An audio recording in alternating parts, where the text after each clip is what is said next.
ladies and gentlemen, and welcome to Laine's Weekend Anime. Things got away from me. I apologize for that. So I am kind of late, but we are here now. And if you've noticed, I have removed the yellow category because I've decided to just do the green and the red. Just to let people know, red does not mean the show is bad. It means the episode is bad. That is all. So, a show that's bad can have an episode in the green, and a show that's good can have an episode in the red.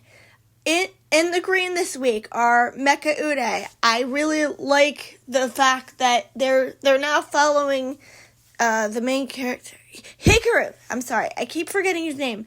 But they're now following him around, and they're now trying to protect him. But Alma keeps jumping into battle, and they keep having to pull him back. Alma wants to know about his past, and we find out that he was originally owned by the green-haired kid whose name I can't remember. And it took me a minute to realize who his voice actress is, because she has actually not been in anything in a long time. Not to say that she's bad. I just haven't heard from her in a long time. I'm glad she's still acting. But his family used to own Alma, and I get the feeling that there's more to that story than the group is telling them, because he is treating his family like they're kind and benevolent, and the group treats his family like they're monsters, they're evil. So I have a feeling the solution is either somewhere in between, or Arms is lying, because it just seems like too black and white. It seems like there's too much difference. So I'm going to be interested to know what the late stage plot twist is, where we find out what the actual problem is, or who the actual villain is. Also in the green this week, Ao no Exorcist. They go to find Shura, who has gone missing, and they discover that she is being pursued by a monster who has the power of hypnosis, and y'all know I am a sucker for a good mind control plot. Although I am fairly surprised he didn't use that on Rin. Maybe they said that Rin couldn't be affected by it, but I'm fairly shocked by that, because you'd think that, making one of the others fight Shura would be a much more surefire way to get her to comply. But no, and at the end it seems like Shura is going to sacrifice herself. We know she's not. We know she's going to be fine. Or at least I hope she's going to be fine. If she dies, I'd be absolutely shocked, but I don't think she is. Also in the green this week is the Do-Over Damsel. I was fairly surprised by this, because I've been kind of on the fence about this show for the last couple weeks. But basically, I think this is a flashback, because we see Jill talking to a group of prisoners who I presume her ex-fiance, rot in a hole, has also put in prison, and they decide to break out and infiltrate the ball. So I think this is what happens right before she gets executed and sent back in time. Or maybe not. Maybe, because she looks younger here, so maybe I'm wrong. Maybe it's just not portrayed the best. But I do like this concept, and I like the fact that they explicitly say that her marriage to Hadis, I think it is through name only. They're not actually getting married yet. So I breathe a sigh of relief when I'm like, oh, thank God he's not actually marrying a child. And basically, it's a marriage of convenience, because she needs him and he needs her. And they're not, and he's not, sexually attracted to a 10-year-old.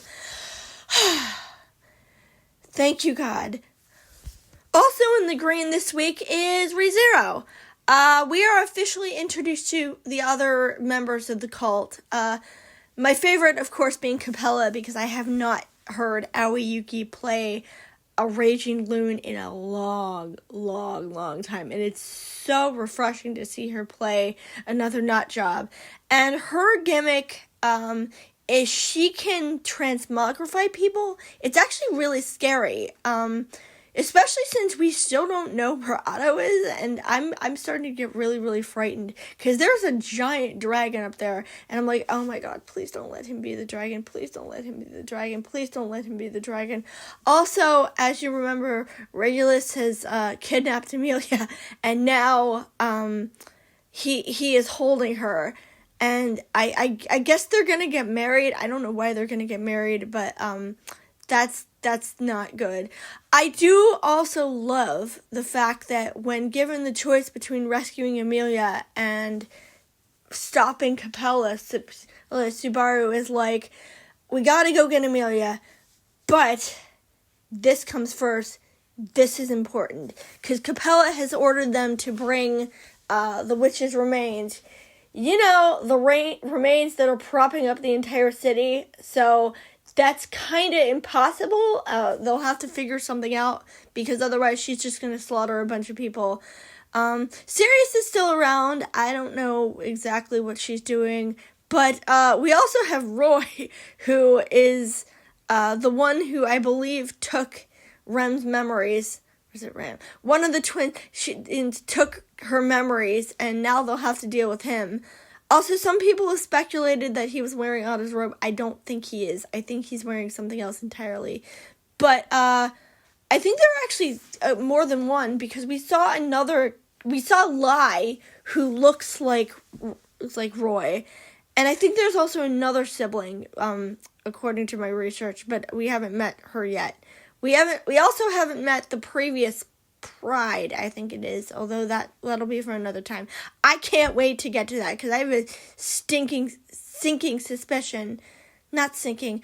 I have a strong suspicion about who's going to play him, but I won't get to that until we get to that. I just have a really strong suspicion. But yeah, this is a very strong episode, and of course there's death, because Capella is also very good at slaughtering people. They're all very good at slaughtering people. But Subaru's not getting out of this in one piece. So there's that. In the red this week, the problem with Dragon Ball Daima so far is not that it's bad, it's that not a lot has happened. We're introduced to the villains, who, of course, because of Seiyu bias, are the best part of the show. But then he kind of disappears for 2 episodes, and they're kind of trying to figure out what to do.